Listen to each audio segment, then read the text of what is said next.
Ya, Audrey, dari informasi yang kami dapat dari juru bicara atau perwakilan keluarga David, yakni selaku Om David Rustam Hatala, memang menyebutkan kondisi David masih sama seperti kondisi tadi pagi.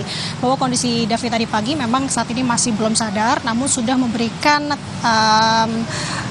berupa tindakan-tindakan atau respons yang baik ketika mendengar suara di mana David ini sudah bisa melakukan gerakan sedikit. Dan kemudian memang untuk David per pagi tadi disampaikan bahwa kondisinya sudah tidak pakai sedasi atau obat penenang, di mana ini bisa menunjukkan bahwa David tidak lagi alami kejang-kejang atau cemas maupun gelisah. Yang kemudian memang hal tersebut pun selaras apa yang disampaikan oleh para pejabat yang memang juga turut memberikan dukungan moral kepada David yang juga menjenguk David di RS Mayapada Kuningan pada hari ini. Tadi ada Menteri Keuangan Sri Mulyani yang juga turut hadir memberikan dukungan moral yang hadir pada pukul 10.30 dan keluar pukul 12.47 waktu Indonesia Barat. Kalau dari informasi yang kami dapat dari Syahwan Arey, ini selaku LBH dari GP Ansor, memang menyebutkan kunjungan dari Sri Mulyani ini sebagai tindakan moral dan juga menyampaikan doa khususnya untuk David dan juga untuk keluarga David. Kemudian selain dari Menteri Keuangan juga turut hadir dari Menteri Agama Yakut Khalil yang juga tidak selang beberapa waktu ini juga hadir menemani Sri Mulyani menjenguk keadaan David, di mana selain dari Menteri Agama dan juga Menteri Keuangan juga turut hadir anak keempat Presiden Republik Indonesia yakni Yeni Wahid, yang dimana kami mendapatkan informasi dari Yeni Wahid bahwa kondisi dari David sepenglihatan mata yang disampaikan tadi oleh Yeni bahwa kondisinya memang David masih menggunakan alat pernafasan.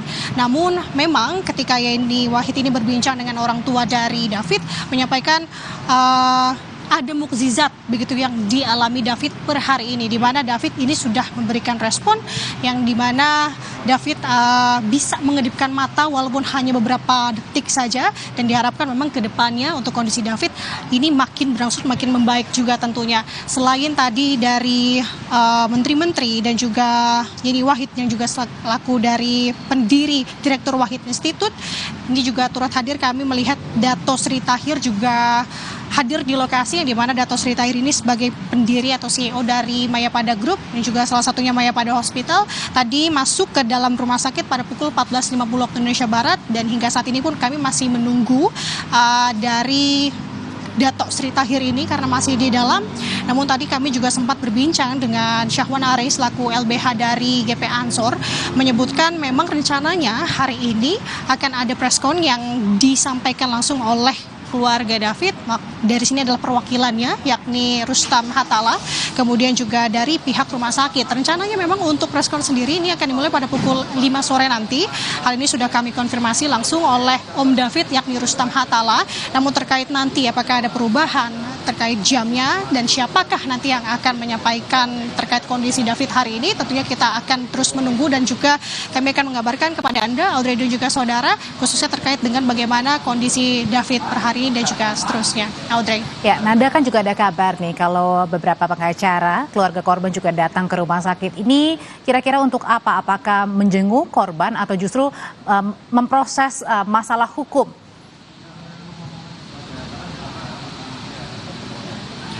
Ya, Audrey, menurut informasi dari Syahwan Arey selaku LBH GP Ansor, terkait apakah sudah ada perwakilan dari keluarga Mario Dandi ke rumah sakit per sore hari ini dan juga per hari ini memang masih belum ada dari pihak keluarga. Mau ada tiket menjenguk maupun ucapan permintaan maaf, dan hal tersebut disampaikan Syahwan Arey bahwa memang pihaknya ini bisa dan juga masih terbuka jika memang masih ada permintaan maaf atau itikat yang akan disampaikan langsung baik dari orang tua Mario Dandi. Di sini adalah Rafael Alun yang dimana mantan dari Ditjen Pajak begitu. Namun yang ditegaskan dari Syahwan Arey selaku dari LBH GP Ansor per sore hari ini memang masih belum ada upaya dari pihak keluarga Mario Dandi ini sebagai pelaku yang dimana korbannya adalah David untuk menyampaikan permintaan maaf maupun menjenguk David di rumah sakit RS Mayapada hingga hari ini, Audrey. Jurnalis Kompas TV Nanda Aprilia, terima kasih informasinya langsung dari Mayapada Hospital, tempat David korban penganiayaan masih dirawat di rumah sakit ICU.